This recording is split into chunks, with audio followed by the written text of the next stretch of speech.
Lift every voice and sing till earth and heaven ring, ring with the harmony of liberty. Let our rejoicing rise high as the glistening skies. Let it resound loud as the rolling sea. We've learned that quiet isn't always peace, and the norms and notions of what just is isn't always justice. These are the powerful words of Amanda Gorman's Inauguration Poem. Hello, everyone. My name is Dorothaan, and I am so excited and proud to welcome you to our 2021 Black History Celebration. As one of the inaugural Diversity Fellows, Professor of Educational Leadership, and member of the Black and Latinx Faculty and Staff Association, we welcome you. Without each and every member, this would not be possible. Thank you, BLFSA. I am thrilled to be part of such an important endeavor at Queens College. Our theme, Sankofa, reminds us that in order to understand our present and ensure our future, we must know our past. Today, we welcome you to learn, be a part of our history beyond February. We look forward to an amazing program.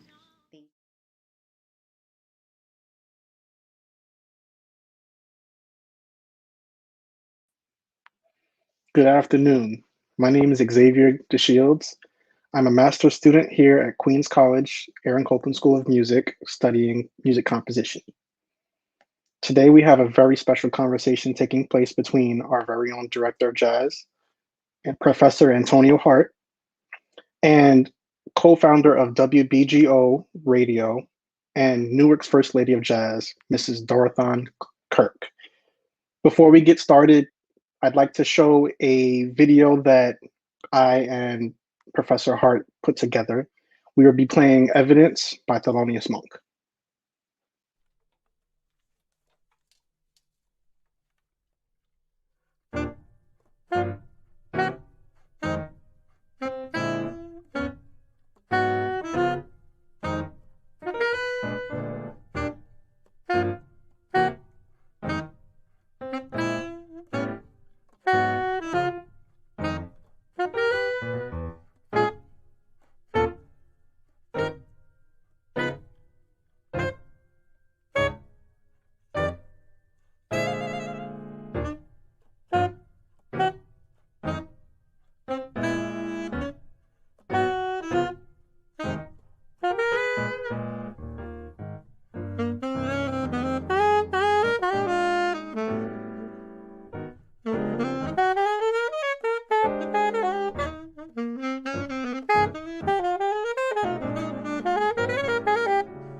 Well, I hope you've enjoyed that performance of Evidence by Thelonious Monk featuring me and Professor Antonio Hart.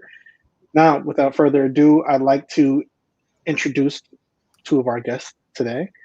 First, he's the director of jazz here at Aaron Copland School of Music. He is a world renowned saxophonist, has toured and played all over the world. And he is the leader of our movement here at Queens College. I'd like to present to you Professor Antonio Hart. How you doing, Professor Hart? Wonderful. Good to see you, Great. Xavier. Good to see you as well. Next, I'd like to introduce to you a co-founder of WBGO Radio, the widow of the late great Rasan Roland Kirk, and a titan for jazz education of youth and all around, and Newark's first lady of jazz, Miss Dorothaan Kirk. How are you doing, Miss Kirk? Great. And thank you for inviting me. Bright moments to all of you. And I'm just thrilled to be here and share my experiences, especially with Antonio, who I've worked with in the past. Well, I appreciate you coming here with us. I just wanted to ask. So I understand that you were born and raised in Texas, Houston to be exact. Could you sort of give us like a timeline from your time in your early days in Houston, Texas, to California, to later settling in the New York, New Jersey area? Yes, absolutely. I grew up in Houston. I grew up listening to radio. That's probably really foreign to you and probably to Antonio. That's what we did during those days. That was our entertainment. And I was fortunate, didn't know it at the time, but I heard everything from Duke Ellington to B.B. King to Ruth Brown and so on, the Clovers, so on and so forth. And Texas being a huge blues town, blues state rather, I grew up listening to the blues. So I had all of those experiences at a very, very early age. Okay, great. Professor Hart, could you also describe some of your what has brought you from your humble beginnings in Baltimore to now New York City, being the director of jazz at Aaron Copland School of Music? Well, I would have to say that's just a blessing from the creator because if you know my story coming up in Baltimore, I probably wouldn't be a professor and do half of the things that I've been very blessed to do. But having a great mom, great family, and having great teachers, I attended a performing arts high school in Baltimore that prepared me to go to college, and I went to Berkeley. And there I met my classmate, recently passed away, and a couple years ago, Mr. Roy Hargroves. And Roy got signed to his contract with RCA, and we went on the road. My senior year of college, while I was doing my student teaching, I was traveling around the world with Roy and making our first recordings. And when I graduated from Berkeley, I came to New York to study at Aaron Copland School of Music with Master Heath, who he didn't know at the time, but I chose him as my mentor. You know, I said he's not just going to be a teacher to me; he's going to be somebody really close. And we continue to have a relationship, even though he passed away last year. But he's been my mentor for 30 years, and you know everything that I want to know about history of the music, the evolution of the saxophone, just real experiences with Miles Davis and John Coltrane and people like that I got from the source. And I just feel really blessed to be able to share with students like yourself and students around the world. But you know, more importantly, it's important for me to continue this program here at Queens College in a way that I think Professor Heath will want me to do. So it, you know, the story could go on forever and ever, but you know, it's just it's about giving back and being the service to humanity. That's my intention.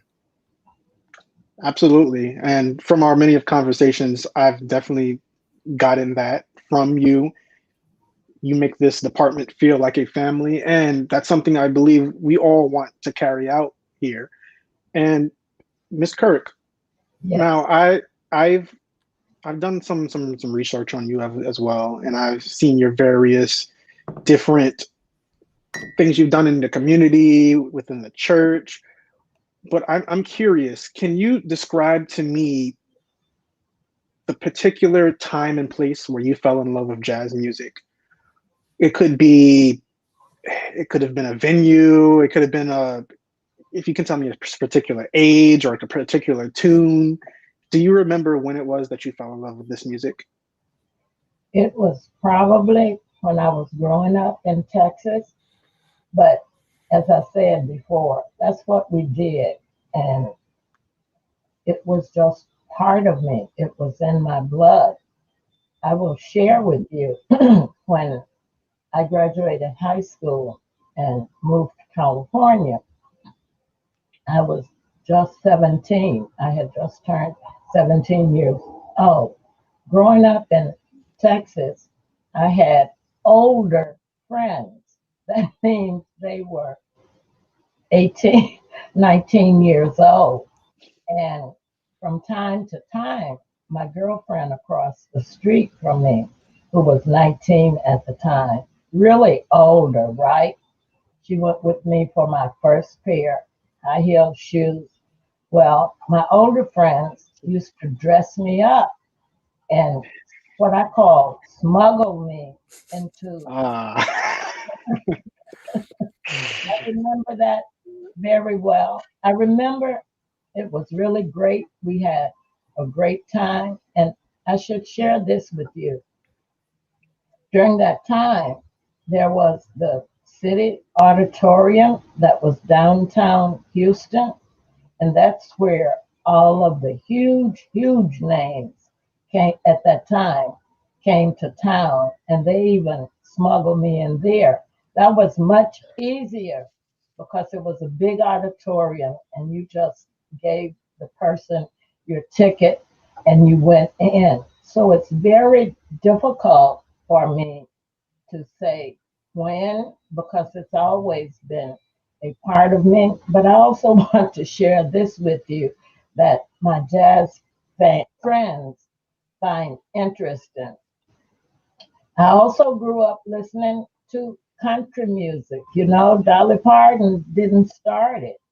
So I had that experience too. I remember always listening to a radio station out of Del Rio, Texas. Back then, I didn't even know where Del Rio was. So I hope I've answered your question, but it's in my blood. And I should also say, back then, we didn't know anything about jazz being America's art form or any of those things. It's just the way it was. So I hope that kind of answered it. I could go on and on about it. At some point, we'll move on to California, which, as I said, I went to California to go to college when I was 17. And that's when I really, really, really went to a lot of jazz clubs, which I'll share with you when we get to that point in the conversation. okay.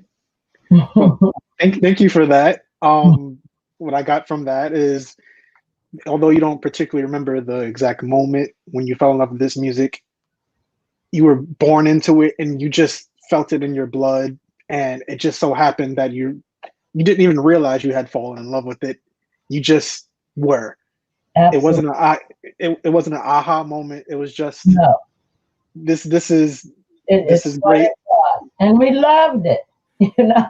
Again, it was our entertainment because by then, you know, I've grown out of the hopscotch age and jumping rope and dolls and what have you. So it was just part of the evolution. Okay. So, Professor Hart, now I want to pose the same question to you. Do you remember a particular time when you fell in love with jazz music, or were you just born into it? No, actually, it starts back for me back in high school, going to the performing arts high school. I actually was trained as a European classical saxophone player or saxophonist, and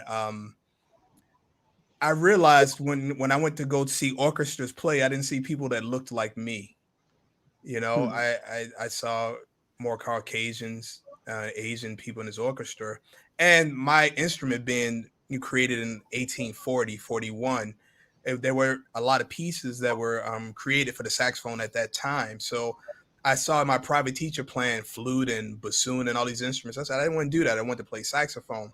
But what happened was we were living, my mom and myself were living with my grandmother, and my uncle stayed there, and I would go hang out in his room. And I just remember, like, I always wanted to hang out with Uncle Junior because, like, on his door, he had a picture of Joe Louis, and then he had a picture of the Buffalo Cowboys, and he would like drop knowledge on me, right? But while he was dropping knowledge and he was in there smoking his herb, um, I mean, that's what it was. Maybe that's why I like going in the room. I don't know.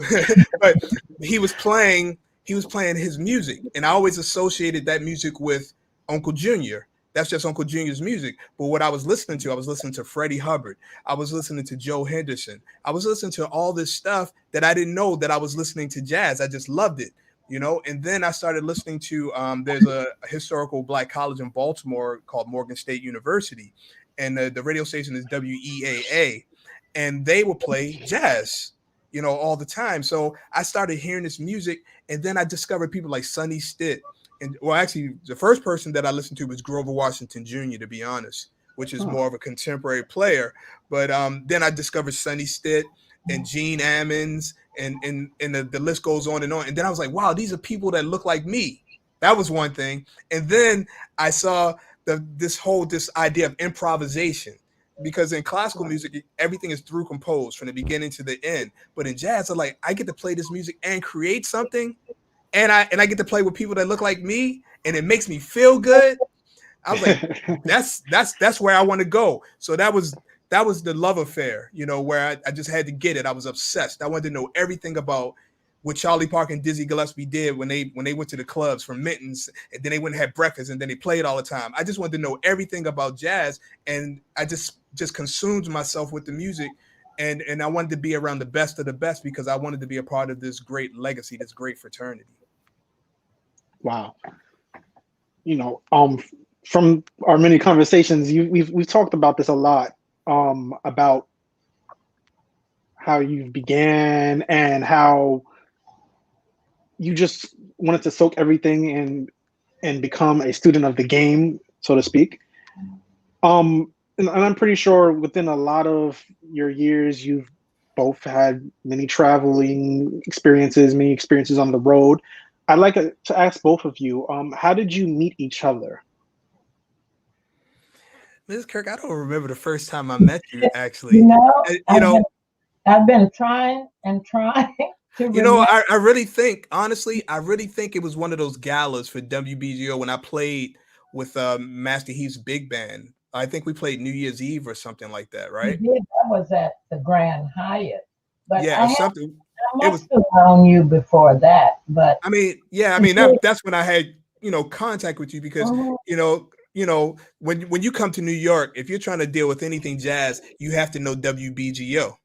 Right. That's period. So I knew your name Mhm. before I knew you were, you know, associated with your husband. I knew who you were, but I don't remember the moment that I met you, but I remember and knowing you, like how dedicated you were, not just to the music, but to the community, how everybody loves you. Like everybody, when you go to BGO, everybody loves Mrs. Kirk. Like, oh, her office is right there, you know, and like, you know, and then playing, you know, at the church and just seeing that thing, you know, and it goes back to what she was talking about, Xavier, when she was saying like when she grew up, The music was there. It was a part of it because that was our popular music at the time.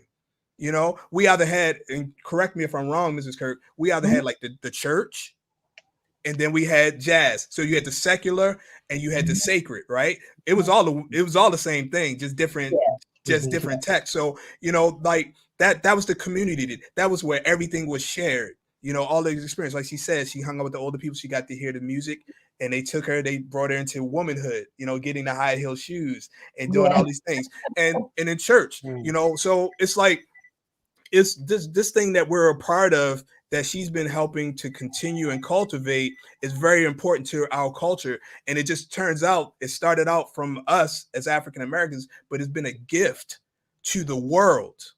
Right. You know, I remember I've been going to China for the last I haven't been in the last couple of years, so don't worry about Wuhan, but I've been going back and forth to China. And I was teaching a camp of saxophone students. I mean, little kids to grown-up kids, 400 saxophone players. And they had this little kids playing Work Song by Nat Adderley. And I almost cried because I played with Papa Nat, and all I could see was looking up in the sky. I mean, literally, Mrs. Kirk, I saw Sarah Vaughan, I saw Duke Ellington, I saw all these people looking down at me. And I was like, can you believe that what you created over there on the other side of the world, they love it here in China? These little kids know who you are. Right. What an amazing contribution to humanity. Yeah.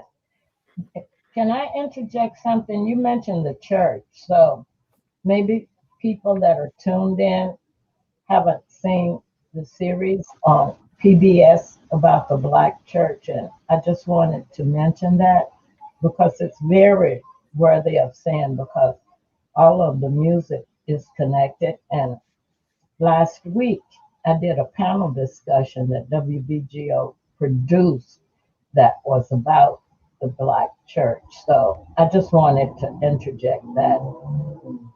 And how do you feel like I'm sorry, Xavier, since we're on that point, can you talk about the importance of the Black church and your thoughts and its relationship to what later became jazz?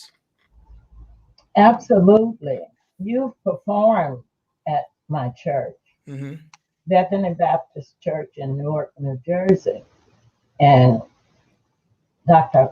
Moses William Howard Jr. came to Bethany in 2000, and he created Jazz Vespers.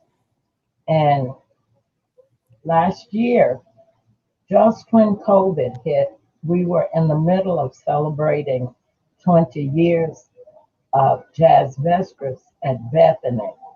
And I must say, always repeat what Dr. Howard said. This is highly unusual in a Baptist church, not so much a Lutheran, such as St. Peter's in New York, but in addition to the Jazz Vespers, we have presented other projects with jazz. For an example, Jimmy Heath's book signing was at Bethany.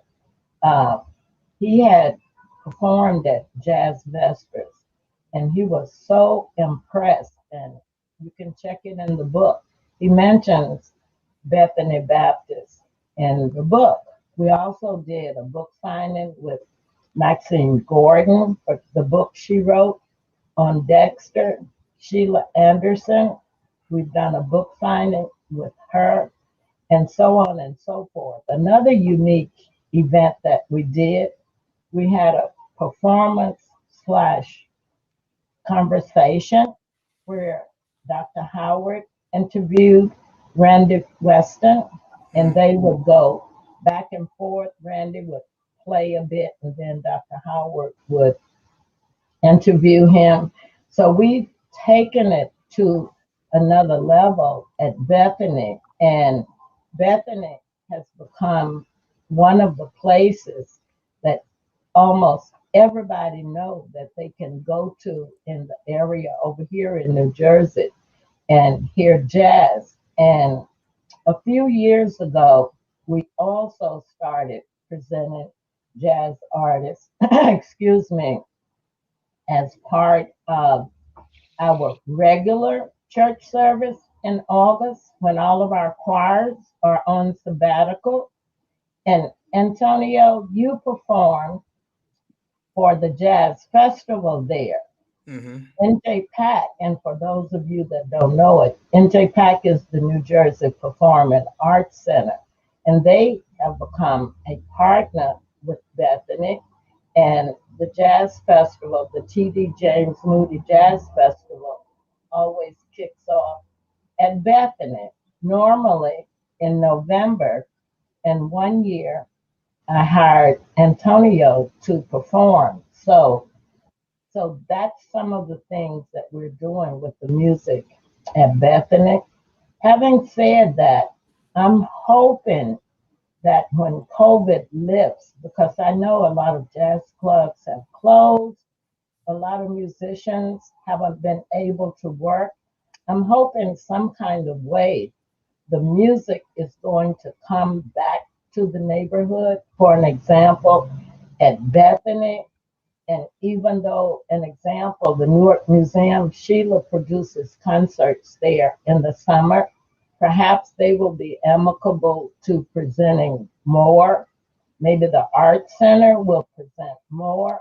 And there are other venues that I think would be very, very conducive to bringing the music back to the neighborhood. Absolutely. It is a tough time right now with It a is. lot of us, because we're seeing these monumental places that some of us have grew up in and some of us has made their names in, and it's closing down, and it's like a piece of us has been closing down too. So I absolutely would love to see the church continue on that tradition. And I wanted to just stay on that subject for a little bit because I grew up in a very God-fearing Christian family, and I grew up in the church. And I would also do a lot of fellowship with my grandmother and things like that. What would you say? How important would you say your church is to your community? I think it's very, very, very important. And as I kind of said before, Bethany is one of the largest venues in Newark that consistently, now that's not to discount what they do at NJPAC. However, we consistently present jazz every first Saturday, October through June of the next year. There are no jazz clubs in Newark, and maybe I shouldn't say that. There was the Priory that is actually diagonal to Bethany. They would present jazz on Friday nights. However, having said that, Bethany had the ability to bring larger name artists to Bethany. We have had anybody from, I don't know, Gregory Porter. I had Gregory Porter there before he became really, really big. And I knew at the time, he should have been better known, but he wasn't. So we presented Gregory twice. We've had the likes of Regina Carter, Randy Weston, as I said before, Jimmy Heath, Peter Walton before he died, whereas places that I mentioned, such as the Priory, number one, it's small, so they didn't have the ability to bring the big name artists. So I would say Bethany and NJPAC are the two places, particularly in Newark, that the community can rely on to consistently bring them. And I have to say this, the musicians, from Gregory's manager agents to Regina and all of them, they have been absolutely wonderful in helping to make it a success. And why do I say that? We aren't allowed to charge at Bethany. None of our events, and we do quite a few, uh, we aren't allowed to charge. So consequently, we rely on whatever the attendees put in the offering plate. Everybody know about that offering plate. Oh, And yeah. so what happens is based on whatever amount of money we collect, that's what I give to the musicians. But I tell you, it's really, really worked over the years. And a lot of the musicians have told me, and I keep going back to Jimmy Antonio, because Jimmy was family going back to Rasan. Jimmy brought me a T-shirt with Rasan's name on it one year from Europe.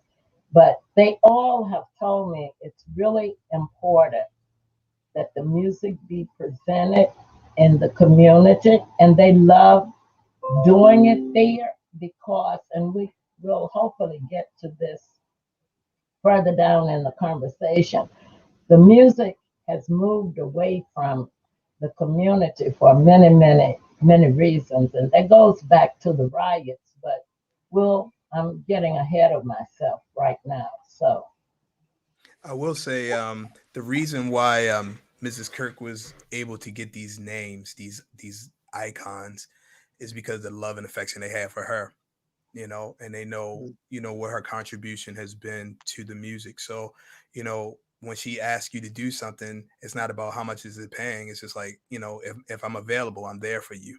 So, and also bringing it back to Brooklyn, a church that I attended for many years is called Emmanuel Baptist Church. And we started a jazz vesper there. I guess it started maybe 5 or 6 years ago, maybe a little longer. A gentleman named Ike Suggs, and he's been out. Actually, he came to see me play at your church, I believe. But so we started doing the same thing in the community of Brooklyn, bringing the music back to the people. And I think that's something you said, something that I thought about it when you said, now that the clubs are closing, that we need to bring it back to the community.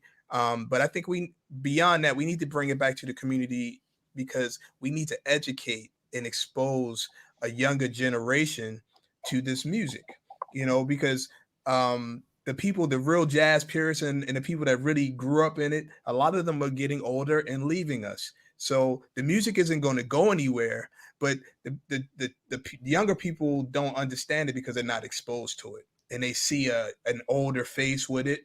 But every time I play, and for younger people, when they hear it, they get the bug. They totally get the bug, So I'm hoping that once this pandemic is over, that those kind of things will happen, where the Vespers will happen. But I want to go even further, like taking bands into middle schools and elementary schools, like starting there, because that's why I started playing the saxophone. I was 5 years old, and this guy had these things on the stage, and I was like, I don't know what the name of that thing is, but I want to play that. I mean, literally, that's what happened. So it's about really building a future generation for the music, and like you said, bringing it back to the community with integration. You said the riots, but from hearing about Harlem and hearing about like Sugar Ray, who had like the bar, he had the dry cleaner, he had all of this stuff up there, and that's where everybody played, Mittens and all these clubs. And then integration, and everybody started playing at 52nd Street, Three Deuces, and all these places like that. And the money went outside of the community, and all these things. So if we can get back to bringing the art form back into the community, the appreciation for the culture, the heritage, and being proud of what we've created, the gift that we've given the world. Probably, in my opinion, the greatest gift that America has given the world is this music. yes, and I was going to get to the youth. I had that on my notes for kind of the end of the conversation, but Okay. I had another thought in my head, something else that we've done at Bethany. I also belong to the lecture committee. The lecture committee presents different kinds of events that are of interest to the community. One year we um, collaborated with the Drug Policy Alliance and on and on. But what I was getting to, the lecture committee also presents the MLK program. And in 20, I'm getting my years together here. Yeah, it was in January of 20, in addition to our keynote speaker, who was Jonathan Hart, who actually graduated high school from St. Benedict's in Newark. And we had the father, I can't even remember his name right now, but who is at St. Benedict's right now. He introduced him. But what I was getting to, Cassandra Wilson, we asked to read excerpts from MLK speeches, and she did. And then after that, she and the bassist performed a couple of compositions. The year before that, we had Winton, who read excerpts from MLK readings. And I'm telling you, I've seen a lot of him, but when he finished, we didn't even need our keynote speaker because he was so profound. So I just wanted to share that Bethany is really a huge, huge part of the community over here. And we do a lot of diverse things there. So I just needed to share that. Okay, great. And I'm glad you shared that. You know, it gives me sort of a bigger idea, and it gives me a firmer grasp of just how big that church is for your community. Mhm. You know, I wanted to switch gears a little bit and talk about the road. Now, I seen in another interview you did that when I talk about Mr. Kirk, you were on the road with him for, was it, correct me if I'm wrong, was it 7 years? It was about 7 years and he died. 7 years. Okay. So if you would, could you please talk about some of your fondest memories from that particular time? Yes, but Xavier, Yes. can I digress to California? Because that was really, really a heyday. Remember, I had just turned 17, and I have to share this. I don't think you or Antonio are old enough to know what happened back then. And I want to take a few minutes, and Yes, I'm yes, trying sure. to organize it in my head, but I want to share with you how big the music was back then and the various places that it was showcased. So here goes. In addition to all of the clubs, there was a hotel, and in that hotel, there was a place that they had jazz, and it was called the Rubiot Room, and everybody flocked there all the time. There was the California Club where I used to see Etta James, not Etta Jones, everybody, Etta James when she was very young. Marla Gibbs eventually bought that club, and by then it was memory lane. But I also wanted to share with you, neither one of you, I don't think, have experienced this. There was jazz matinees on Sunday afternoon, and people could bring their kids to matinees, and they didn't matter what age. Matter of fact, I'll just interject this to kind of fast forward. I first met Terry Lynn Carrington at the jazz workshop when she was a little girl. Her parents, Judy and her father, Sonny, would bring her to the jazz workshop on Boylston Street in Boston, and I've known her ever since then. I remember one time Dorothaan brought her on the bandstand, and she was a little girl, and she was playing the tambourine. But back to LA, they also had Sunday morning jam sessions. Okay? If you had been hanging out all night listening to jazz, you could go to various clubs and hear jazz on early Sunday morning. Before that, and which is the first time I ever saw Miles Davis, the clubs would close, I believe, at 2 o'clock. There was a theater on Adams and Crenshaw, and you guys can get all this off the internet probably. And whatever quote unquote big name artist from back east was performing in the clubs, they would go after the clubs to the Adams West Theater, and you could see them perform. So back then we had music every day during the week. We had music after the clubs at 2 o'clock in the morning. We had, as I said, the Sunday morning jam sessions, and you had the Sunday afternoon jazz matinees. Now, I know all that stuff sounds ridiculous, but any of your older musicians can share that with you. I think, and I can't prove this, what happened with the matinees, the club owners would book a musician Tuesday through Sunday, and that was the regular gig, but they would throw in the matinee. And I'm thinking, Antonio, I don't know if you can answer this. I think all of that just became too much for the musicians because they would have to play 3 sets Tuesday through Sunday and a matinee. Actually, that still exists. You know, if you go to Chicago, the jazz showcase, we would have to do a matinee. And in Baltimore, we had the Left Bank Jazz Society. Yes, I remember that. So like the first concerts that I went with my uncle Junior were matinee concerts on Sunday, where I saw I saw Sun Ra and some other people. Yeah, so it existed when I was a kid. Yeah.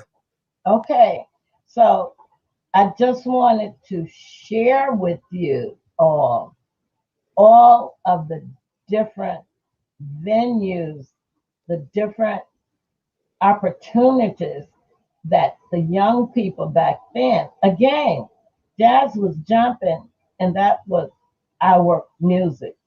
It wasn't like you were so hip and you were going to see this art form. You were going out to be quote unquote entertained, and it was in abundance.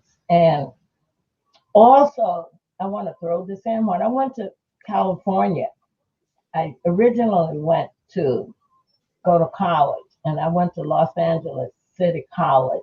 Didn't finish. That's another story. However, having said that, but it turned out okay. Having said that, colleges had money to bring artists to perform on the college campus, and I didn't see him, but not for any bad reason. Elvis Presley played at Los Angeles City College, but more importantly, Antonio, H.B. Barnum played there. And little did I know, years later, I'm working for WBGO, producing a concert with Lou Rawls. And who is the music director? H.B. Barnum. Yeah, so I just needed to kind of get in what was happening in LA back in those days. You know, I saw Johnny Otis and just everybody back then, you know. Do you remember Earl Grant at all, Antonio? I know the name, yes. He was an organist. We used to go and see him every Wednesday night at a club on Figueroa Street and near Pepperdine College. He performed there every Wednesday night. And I could just go on and on and on about all of the different experiences. And we were having fun. It It was so much fun. There was Marty's on Broadway, and eventually, and this was after the riots, when the riots came, it just destroyed our communities in many ways, as you all know. But Marty's moved from Broadway, which was in the heart of quote unquote the hood. I don't think we said the hood in those days, but it was in the black neighborhood. I don't believe it was quite in Watts, but it might have been in Watts. So after the riots, Broadway was absolutely destroyed. And Marty's on Broadway ended up being Marty's on the Hill. It was in Baldwin Park or Lamert Park. I can't remember. But it left the neighborhood when it rebuilt and was Marty's on the Hill. Now you aren't seeing the, Rasan hated this word, but I'm going to use it, the local artists. Because when we went to Marty's on the Hill, it got to be a supper club type place, and the likes of Carmen McRae and people like that would perform there. You know, Red Fox used to own a club in the Crenshaw district, and I could write a book about it. Well, we're supposed to be working on that, right? I have a question. I have a question for you, Mrs. Kirk. Okay, this music, and there was a lot of stuff going on. We're talking about the riots. We're talking about segregation, integration, and the musicians. You can talk about Mr. Kirk.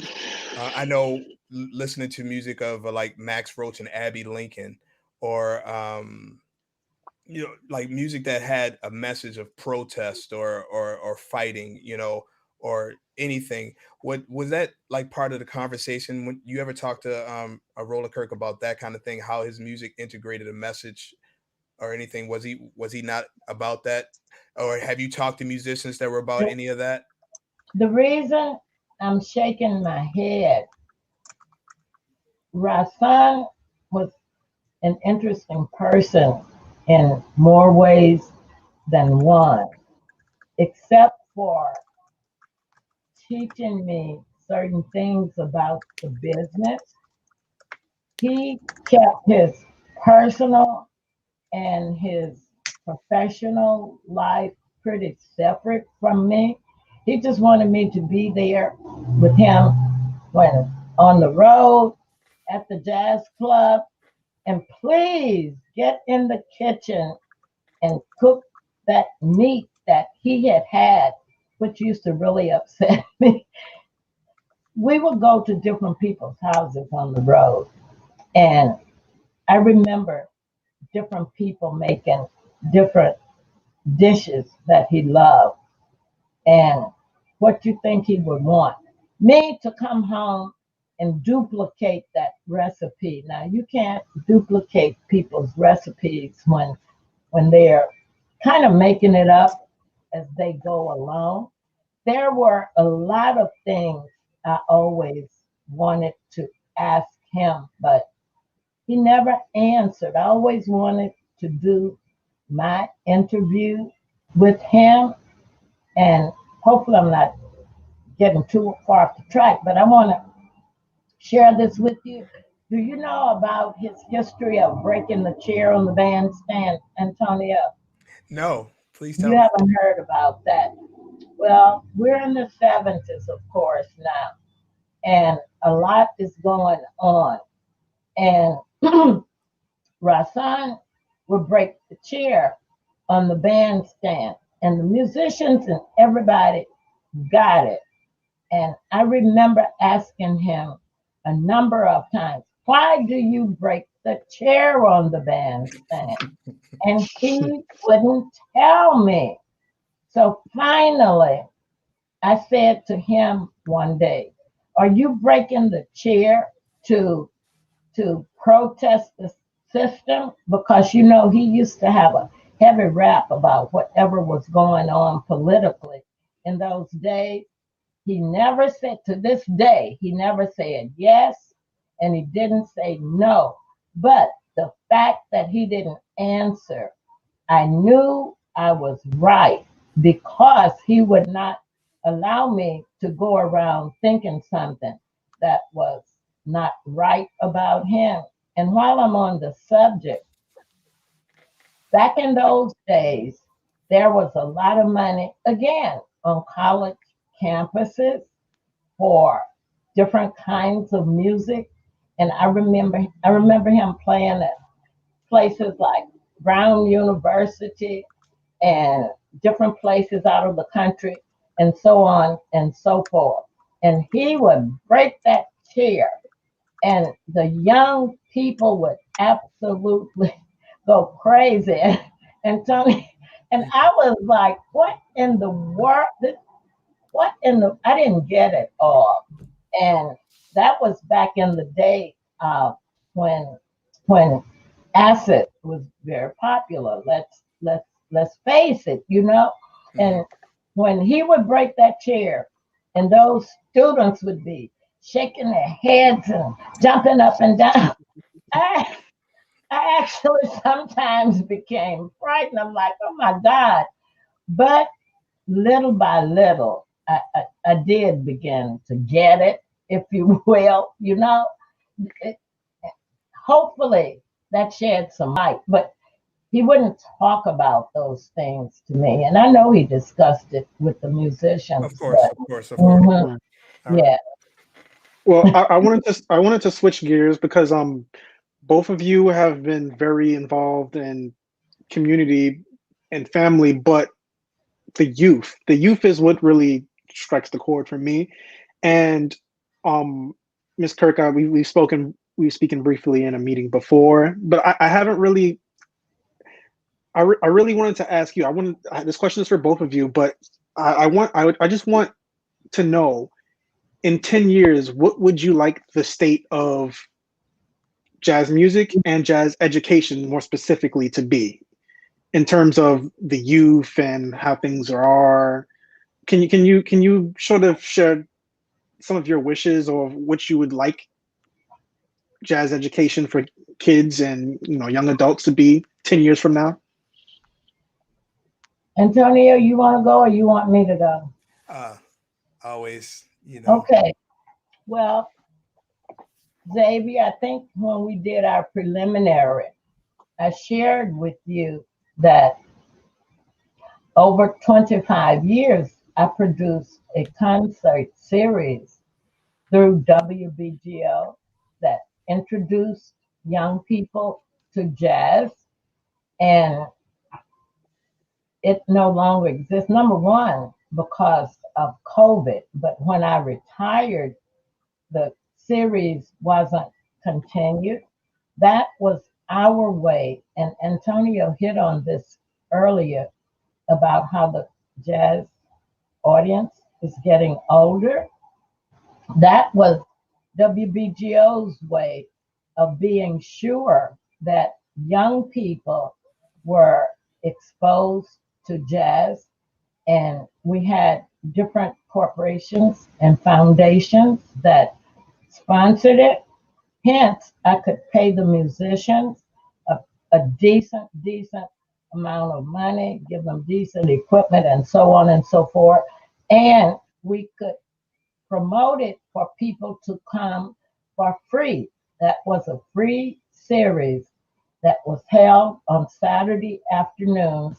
It started out in Newark and WBGO's small performance studios. It grew from there to presenting in a few schools in Newark, which didn't work out well. We went from there to the various museums and other venues in the community. So I still think that that's one way. We even presented the WBGO Children's Concert in the auditorium of the school that's connected to Bethany University Charts School, University Heights Charter School. We presented there. Matter of fact, it was one of the concerts was by Jerry Allen, who, since I'm on it, Jerry Allen was a member of Bethany Baptist Church, and her funeral was held there. but she did a lot of different events there. In addition to Jazz Vespers, she presented Mary Lou Williams' Mass there, which was absolutely beautiful.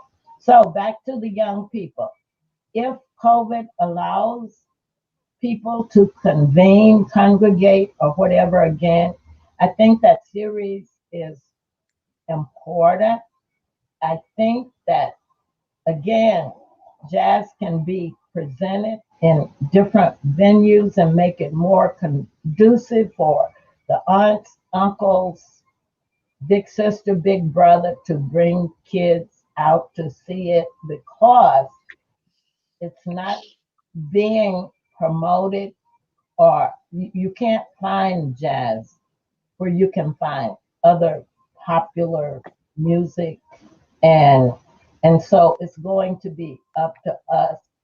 Now they have plenty of young people that have that are attending, like yourself, like the NJ Jazz for Teens, which is a little bit different.